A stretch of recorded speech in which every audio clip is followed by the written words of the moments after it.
right, Shalom. Before I get started, I want to give all glory, honor, and praise to Yahweh, Bahashem, Yahweh Shai, Bahashem, Kurash. Double honors to the apostles and elders at GMS. Peace, honor, and respect to you brothers that's out there laboring, edifying, rightly dividing the word in truth and sincerity. And Shalom to you believers out there, the Aki and Wa'akwath. And I was watching the brother Ayash from GMS Mississippi. This is his page right here. GMS Kingdom Minded 144. Subscribe if you're not and be edified. All right. And I was watching this video, this lesson he did. It's called Hood Rats. And I'm just kind of laying back on it, This video is deep, so I'm going to play it and get a couple scriptures. But this video is very, very deep. And, Esau got a lot to pay for, man. Dealing how he dealt with, Zion, man. How he dealt with the children of Israel. All right. So let me just play this video. Hey, stay one with yourself out here, family. Just your typical nigga shit. And I'm just tired of the typical nigga shit. What keep you focused? What keep me focused is looking at the community. You know what I'm saying? It's something called the Tyrone Mays Rat Experiment. Y'all need to look that up. It's called the Tyrone's Mays Rat Experiment. It went down in 1940. He ended up getting it from another psychiatrist in 1840. It's called the Tyrone Mays Rat Experiment. And what they did was they took a few hundred rats, right? And they splitted them and they divided them. And what they did was they created an environment for both of these rats to live in. In one subject, they took about 100 rats and they put it in an environment where it had clean water.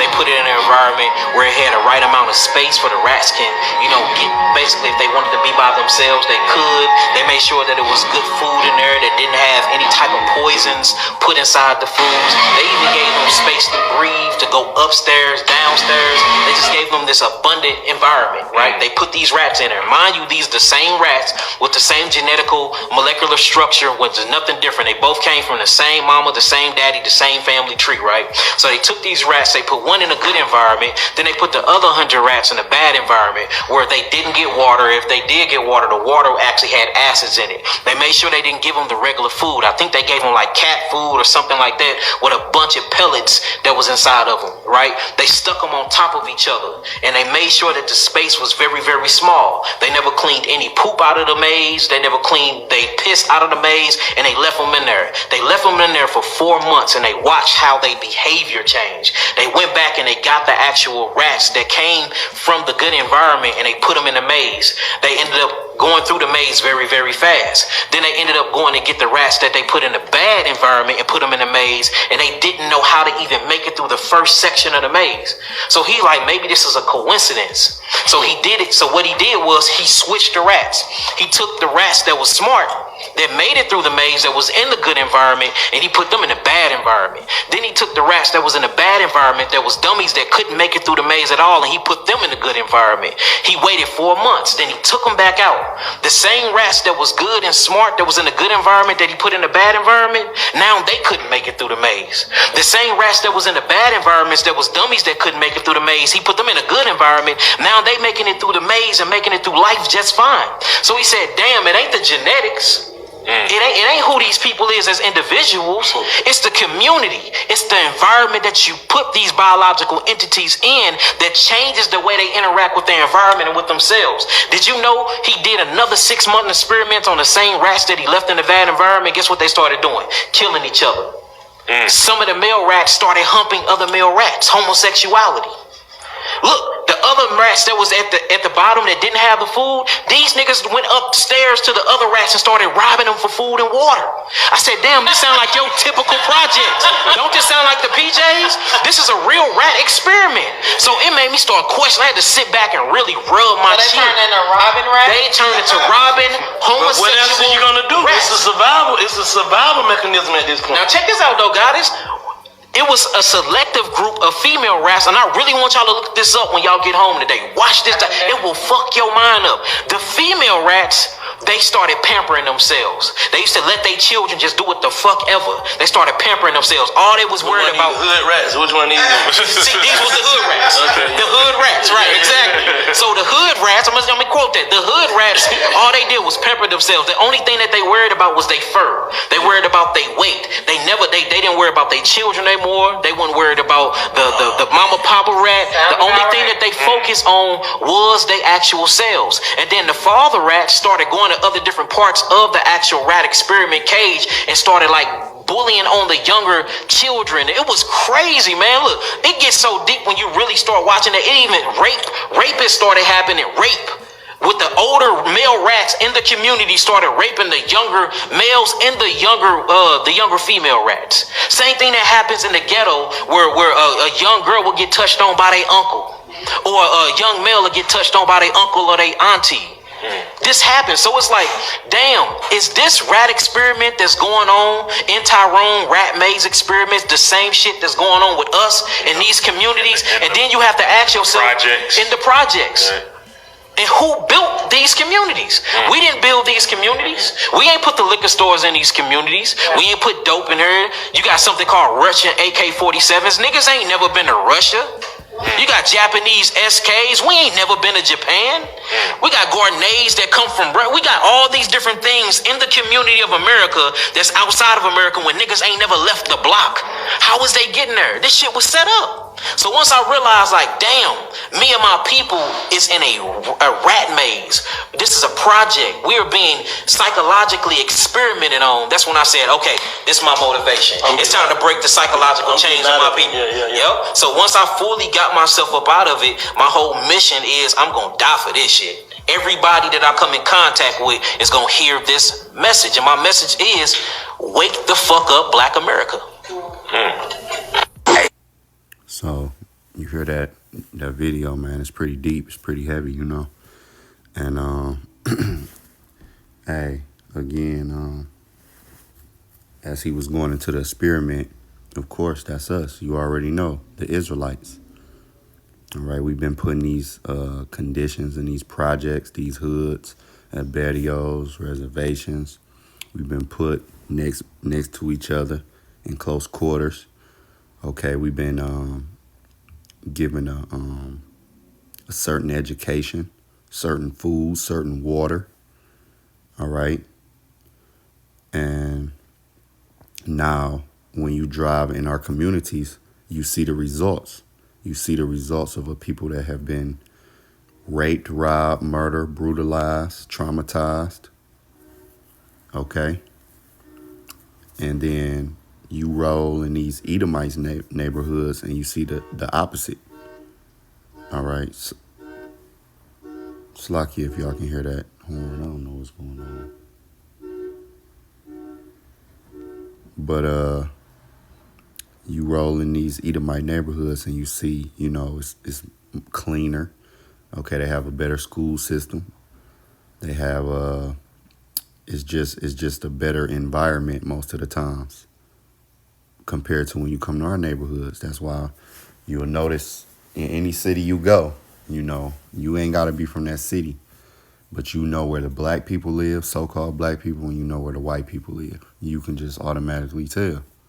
All right, you're going to see them indicators. You know, you go in our neighborhoods, you're going to see a nigga on the corner, chick on the corner. It's going to be trash, liquor stores, all types of stuff. You go in the suburbs, it's going to be clean. You ain't going to see nobody in a liquor store. A liquor store is going to be few, far in between. And it might be called something else, a packaging store or, you know. But we majority of us come from the hoods and things. We know what it is, but this is what Esau and Edom have actually done with us. And matter of fact, let's get some scriptures now. Okay, Lamentations 2. This is one of the first scriptures I thought about. Lamentations 2:15. It says, all that pass by clap their hands at thee. And not just Esau, Edom. When you have these Hamites, they look at us a certain way. The Chinese, Japanese, the Koreans, the Arab, the East Indian, all of them, all of our enemies, all of these other nations look at us. They laugh. They They do what the scriptures say. Lamentations 2:15. All that pass by clap their hands at thee. They hiss and wag their head at the daughter of Jerusalem, saying, is this the city that men call the perfection of beauty, the joy of the whole earth? Yeah, that's why you have people like Vocab Malone, who he will never believe that we're the Israelites.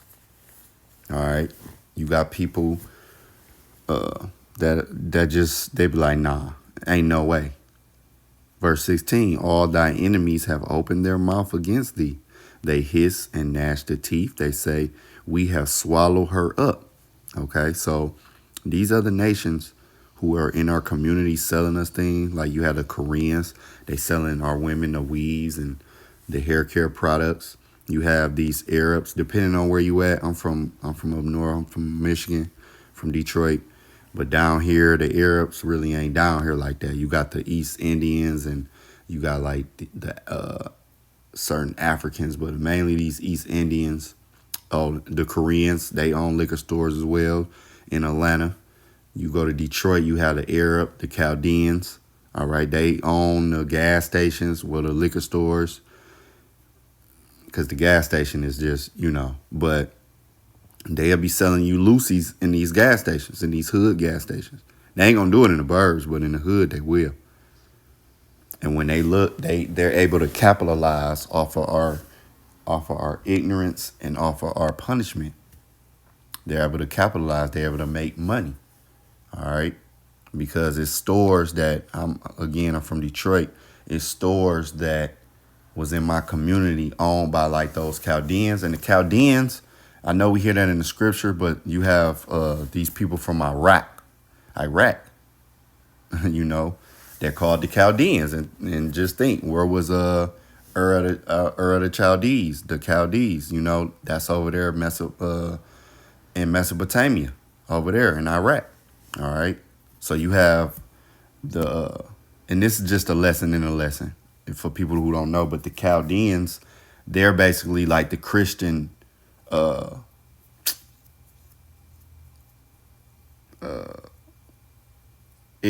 basically. But the ones that call themselves Arabs, they will be Muslim. That's what was explained to me. But anyway, the Chaldeans, just so you would know who I'm talking about if you're not from, probably up north. The Chaldeans, they basically is just from another village in Iraq, from the Arabs. Okay, they the same people. They just, one is Christian, one is Muslim. The Chaldeans, they own these stores. They giving our people the blunts, the liquor, all of that, man. And they you know how they act, man. They don't like us, man. All thy enemies have opened their mouth against thee. They hiss and gnash the teeth. They say, we have swallowed her up. Oh, that's the point I want to make.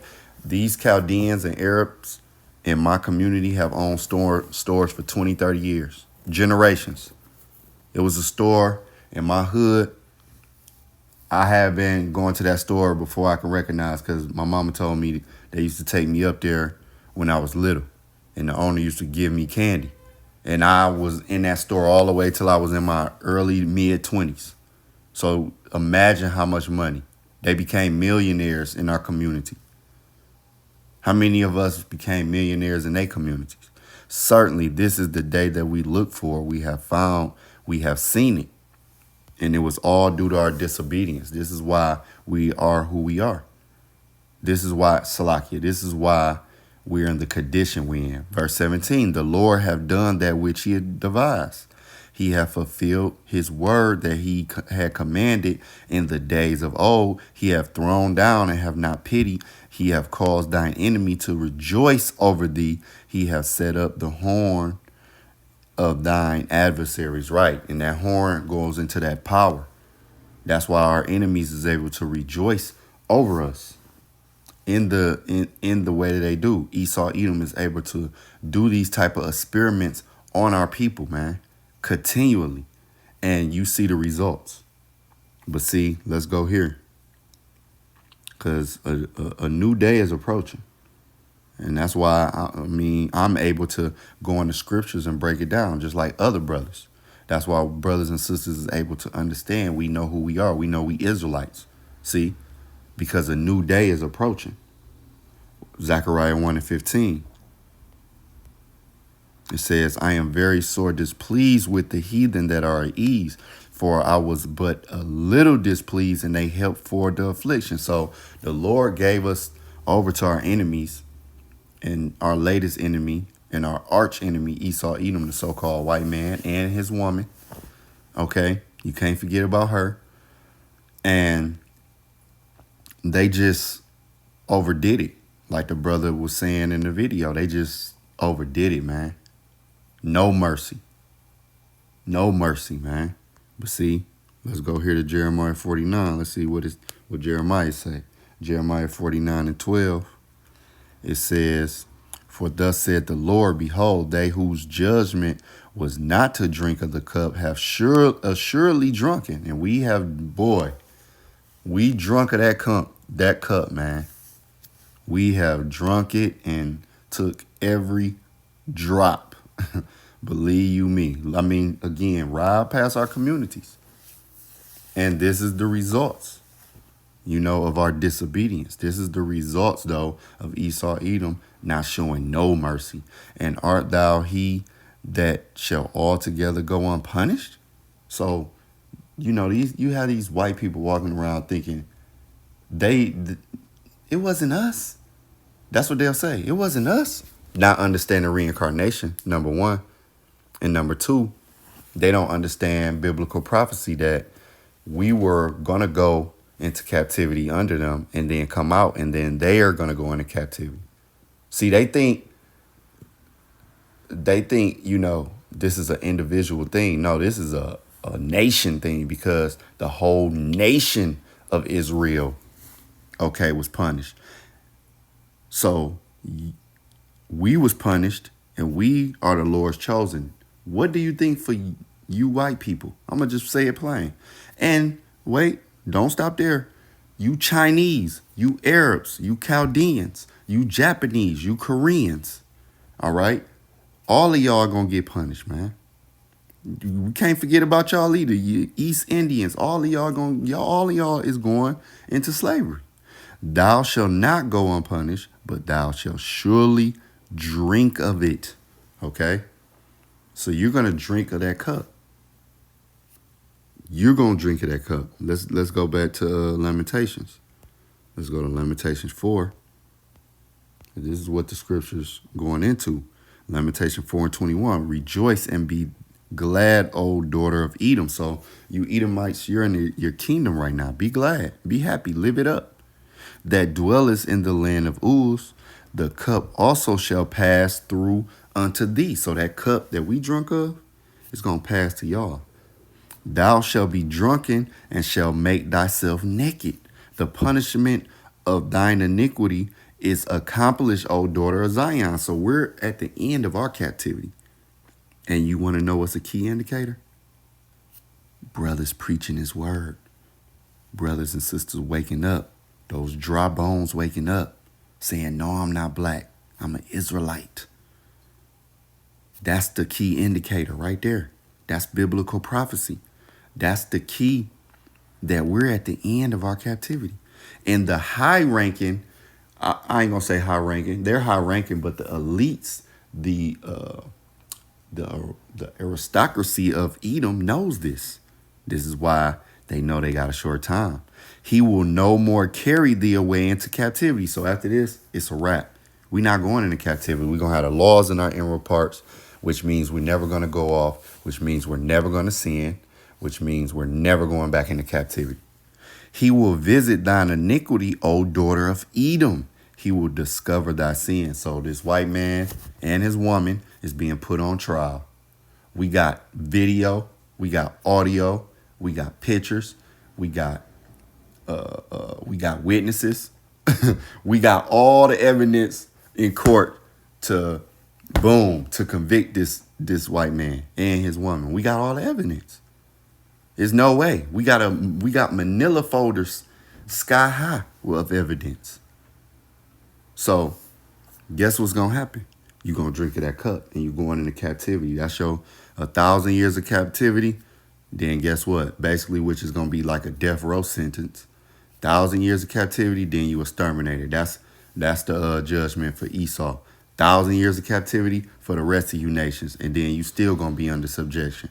But y'all will be able to, have a little something. But it ain't y'all. It's no. But forget about capitalizing off of Israel no more.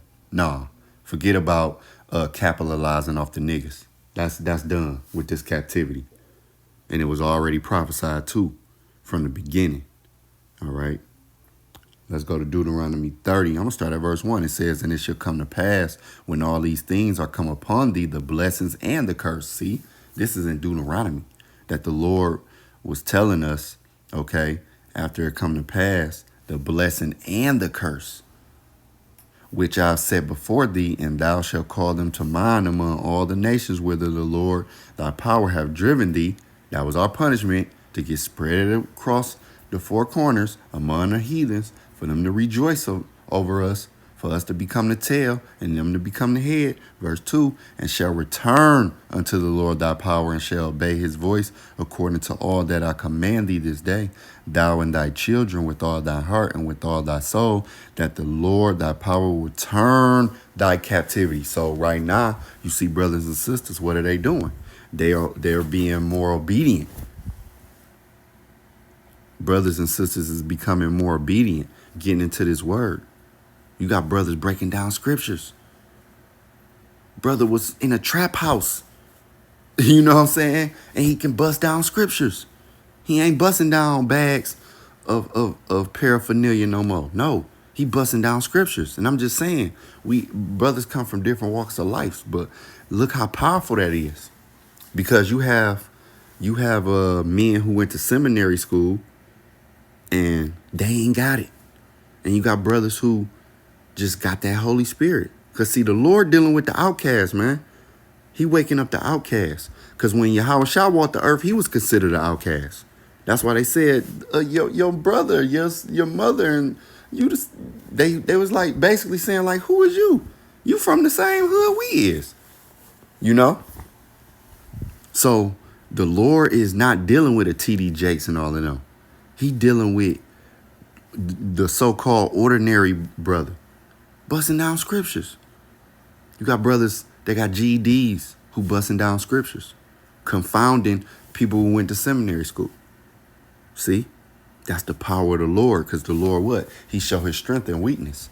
So let me continue on in Deuteronomy 30, verse 3. It says that then the Lord thy power will turn thy captivity. See, and this is the indicator. He's turning the captivity, and have compassion upon thee, and will return and gather thee from all the nations whither the Lord thy power hath scattered thee.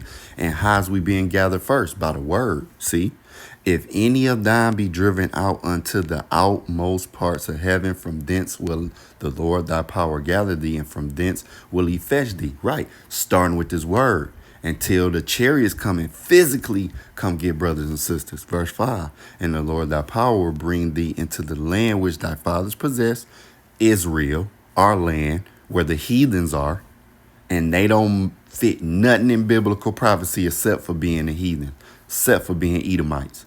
"And thou shalt possess it, and he will do thee good and multiply thee above thy fathers. And the Lord thy power will circumcise thine heart and the heart of thy seed, to love the Lord thy power with all thine heart and with all thy soul, that thou mayest live." Right, because what bring death? Sin. And when we enter into that new covenant, when we get the laws in our inward parts, we gonna live forever. Why? Because we not gonna sin. In verse 7, "And the Lord thy power will put all these curses upon thine enemies, and on them that hate thee, which persecuted thee." And who is our enemies? All of these other nations. And who hated us? All these other nations. So who gonna get the curses? Who gonna get the persecution? Not just Esau, the rest of y'all nations. It's just Esau, that main nigga, that's gonna get it. See, Esau, that main nigga. Look what he did to our people, man. That's why, let me go here. Matter of fact, let's go to Isaiah 50. Go to Isaiah 50 and, 51. and 20. That's why, and you notice he was talking about, how the rats was in the bad situation versus the good situation. Well, that's why when you ride in our community, you see niggas on the corner. Look, Isaiah 51 and verse 20. Thy sons have fainted. They lie at the head of all the streets. That's why when you ride in our communities, you see niggas where? At that liquor store on the corner. Selling what they sell, or just flat out drunks, heroin addicts, crackheads, whatever it may be. You gonna see that when you ride in any hood from the west to the east coast, from the north to the south, you gonna see the same thing. The same thing. I done been in hoods in Detroit, LA, Atlanta, Chicago. I done been in all these hoods, and guess what you see? Milwaukee. Guess what you see? You see the same thing. It's just the store name is different and the lingo a little bit different. That's it. But you see the same thing. Continuing on in verse 20. As a wild bull in a net, they are full of fury of the Lord, the rebuke of thy power. Right. And that's why Jake just wild. That's why don't nobody want to be around niggas. See, that's why when you go somewhere, you got to do a nigga count. It's too many, you got to get up out of there. You can't be around niggas. Niggas gonna steal, they gonna kill, they gonna beat you up or whatever. Because, they gonna do something, man. And that's because we under them curses. And that's because one of those curses is, I ain't gonna say one of the curses, but being under the curses, Esau is able to experiment on us. We've been given into his hands, but he just showed no mercy. And there's another thing. Let's get this, because we can't forget about our women. Amos 7 and 16. Now, therefore, hear thou the word of the Lord. Thou sayest, prophesy not against Israel, and drop not the word against the house of Isaac. Therefore, thus saith the Lord, thy wife shall be a harlot in the city. And that's why when you go in our communities, what you see are women with that weave, red weave, blue weave, green weave, booty shorts, titties out, walking about, gadding abroad, 5 baby daddies, 6 kids, loud, ghetto, rude, ignorant, and a hoe. She been ran through ever since middle school. That's why our women is like that, under the curses, that experiment. So when it say thy wife shall be a harlot in the city, I don't just mean your woman or your actual wife. No, it mean the women of our nation. It's going to be hoes. And what are they? Who is the biggest selling artist? Right. Well, you got Nicki Minaj and Cardi B, but look at their imagery. Then you got Sexy Red. You got Glorilla. You got Ice Spice. All of the female artists, what are they? They got that whole imagery. You don't see nobody dressed down and rapping about, taking care of their husband and their kids and being a stay-at-home mom. No, that's Sean. If you a stay-at-home mom and you a obedient wife to your man, that's Sean. Girls gonna call you a dumb B. Why? Because they want to be hoes. But that's because our women, it was prophesied that our women was going to be harlots in the city. And thy sons and thy daughters shall fall by the sword. When you go in the hood, what you hear? Gunshots? Who getting killed? Men and women of our nation. By who? Men and women of our nation. And Esau sitting back with his experiment, and he just laughing. Like, look at me. They ain't got to have a KKK no more. Niggas is the KKK. See? And thy land shall be divided by line, and thou shalt die in a polluted land. See? And Israel shall surely go into captivity forth of his land. See? All of this is happening. All of this is happening, man. I had to get this before we get to Esau and you other nations judgment. Because when you come here to Isaiah 61, what do it say? Exaltation of the afflicted. Who's the afflicted? The Israelites. The Spirit of the Lord power is upon me, because the Lord have anointed me to preach good tidings unto the meek. He has sent me to bind up the brokenhearted, to proclaim liberty to the captives and the opening of the prisons to them that are bound. Right. And just like those rats, we're in a prison. Okay. Because like the brother was saying, you got Jakes who don't even go out the city. I know people that ain't been outside of Detroit. I'm pretty sure it's hella people in every hood that ain't been outside they hood. Because of that, like he was saying, that self-esteem issue. They don't feel right except for in their community. They, you know, that 7 mile radius or 3 or 5 mile radius, however big your hood is, they good right there. If they go anywhere else, they ain't gonna be able to function. Or if you do take them outside, guess what? They not gonna know how to act. Verse 2, to proclaim the acceptable year of the Lord and the day of vengeance of our power, to comfort all that mourn in Zion. So the Lord is going to get vengeance as his. And he going to wreak havoc on these nations for what they done. Starting with Esau, Edom. Verse 3, to appoint unto them that mourn in Zion, to give unto them beauty for ashes, and the oil of joy for mourning, the garment of praise for the spirit of heaviness, that they might be called trees of righteousness, the planting of the Lord, that he might be glorified. So we gonna get that upgrade. And these nations gonna see it and they gonna know it. They gonna know. We not gonna have to argue with vocab about us being the Israelites. No, he gonna know it. Because we gonna shine like new money, as they would say. Verse 4, and we ain't gonna have to argue with them small hats. We ain't gonna have to argue with nobody. Because everybody gonna see that glow. Verse 4, and they shall build the old waste. They shall raise up the former desolations, and they shall repair the waste cities, the desolation of many generations, and the stranger shall stand and feed your flocks. So now it's going to turn. That pendulum going to switch. It's going to shift. And now, instead of us working these long hours, reaping little, Esau, you going to work, and your woman going to work with you too. You East Indians, you Moab, you Chinese, you Japanese, you Korean, whatever, you going to work, and Lil Ling going to work with you. You Arabs, y'all going to work, and your woman going to work with you. All y'all going to work. And the sons of the alien shall be your plowmen and your vine dressers. But ye shall be named the priests of the Lord. Men shall call you the ministers of our power.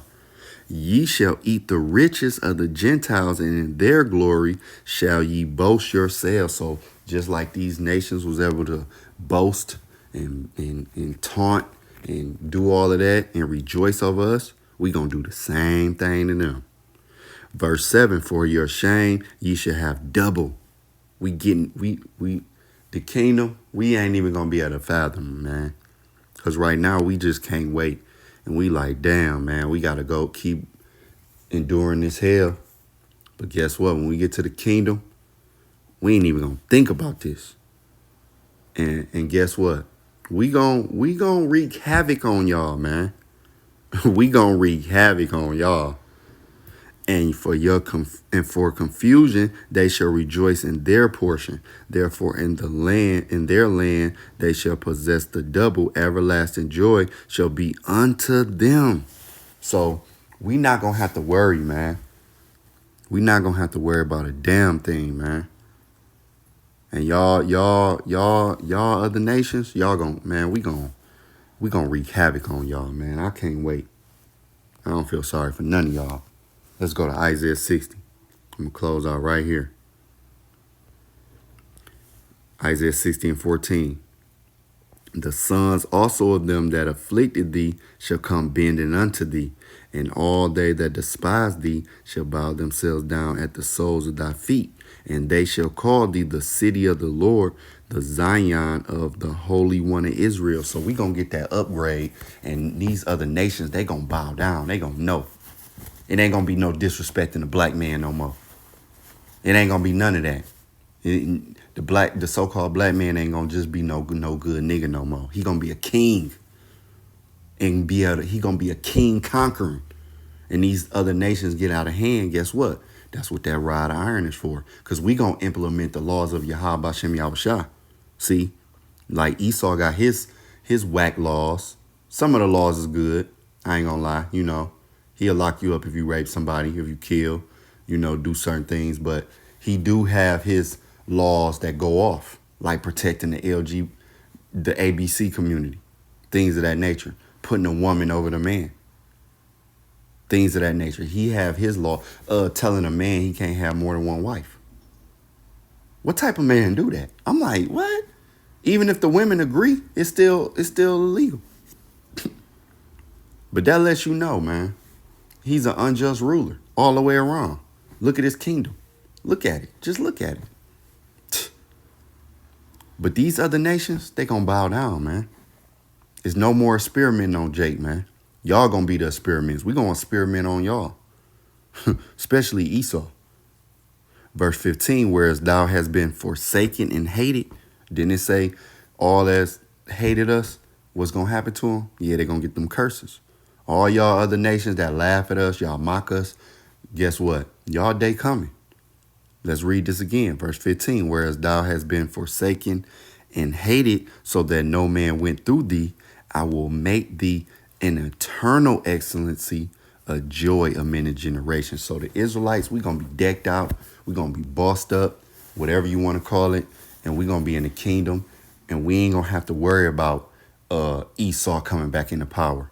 Like Bishop Nada IUIC said, which he was going off with that crap. Because ain't no way we're going to be in the kingdom. Then the alarm's going to go off.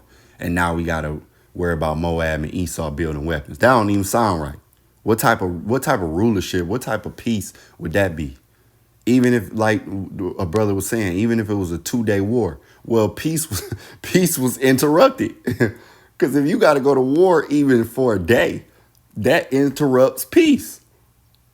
That don't make sense. When the Lord said he's going to make us an eternal excellency. Okay? Eternal. Forever. That means Esau ain't got a chance in hell. When he come out of captivity, he's through stew. That's it. You ain't got to worry about him building no weapons, and we don't know about we gods. We going to be gods in the kingdom, and Esau slipped through the cracks. Hell no. Y'all giving giving that white man too much credit, man. And that shows you, you niggas out there, y'all give Esau too much credit, man. But that's going to be done in the kingdom, where Esau is just this figure of, he always going to make a way. That's going to be done. When you see this Negro go from sugar to shit, man. All right. A joy of many generations. We gonna shine. All right. And these laws is gonna have us on another level. Matter of fact, let me get this. All right. Because that's what's gonna really have us on another level. See, the Lord gave us the laws to judge and to govern Israelite nation. And if we would have stuck to them, we would be seen as a wise nation. Let's get that. I'm going to close out with this. Deuteronomy 4 and verse 5, it says, behold, I have taught you statutes and judgment, even as the Lord my power commanded me, that ye should do so in the land whither ye go to possess it. Keep therefore and do them, for this is your wisdom and your understanding in the sight of the nation. So this is what's going to make us shine. This is what's going to make us glow. This is what's going to have us intact, because we're going to be having those laws, and them people going to be like, wow, they're going to be amazed. See, they're going to be amazed how we run our society. You're not going to see a poor Israelite. You're not going to see a bum Israelite. You're not going to see a scantily clad, whorish Israelite. You're not going to see a black man or a Latino man or a native man, and that nigga ain't shit. He ain't taking care of his kids and all. You ain't going to see that. In our streets, they're going to be clean. Everything, we going to be clean. The streets, our air, the food, the water, everything is going to flow. And it's because of the laws, how we going to govern things in righteousness. All right. The Wadi Yahabashim Yahushua. Keep therefore and do, verse 6, keep therefore and do them, for this is your wisdom and your understanding in the sight of the nations, which shall hear all these statutes and say, surely this great nation is a wise and understanding people. See, and this is what's going to really put us above the rest. For what nation is there so great who have the Most High so nigh unto them as the Lord our power is in all things that we call upon him for? And what nation is there so great that has statutes and judgments so righteous as all this law which I set before you this day? See, so this is what's going to boost us, because you see Esau Edom is adverse to the scriptures, and he had his heyday where he was looked at as, the smart, just that figure. And he still got a little of that going, but it's going down. You know why? Because he's adverse to the laws, which the laws wasn't given to him anyway. So he never was going to be on the highest ranking level like an Israelite. See, he never was going to be on that level. He got to a level, but he ain't came close to what we going to be on, to the level we going to be on. See, he never going to come close to the Israelite man, because you got to think the Israelite man, even in our captivity, in our lowest state, because we at the bottom of the pole, you have Israelite men that, they make it in this society per se. Now, a lot of them is wicked, but even in our lower state, we do things. And that goes back to a lot of our captivities. Think about Daniel, how he was third in command in captivity. Okay, think about Joseph, how he was high ranking in captivity. So we always had positions in our captivity. But see, Esau, he's not going to have no rank in the kingdom. He going to work. That's it. He's going to be a worker bee. It's not going to be like, oh, I'm going to pull this Edomite up and I'm going to put him next to me. No, that's going to be a wrap. See? And again, the laws is what's going to catapult us over Esau, but not just Esau, the rest of these nations, because the laws wasn't given to them.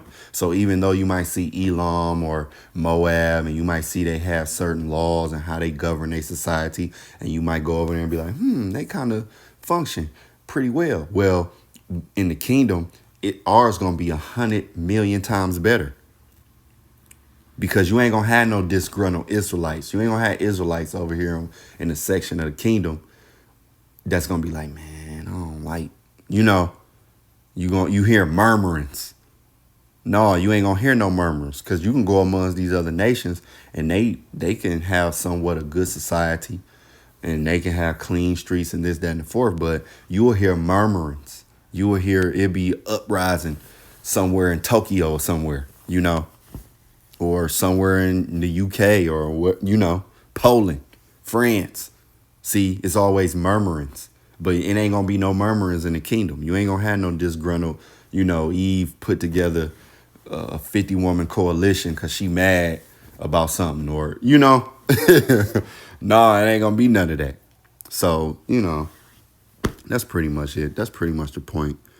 Lord willing, this was edifying. All right, to the next lesson. Shalom.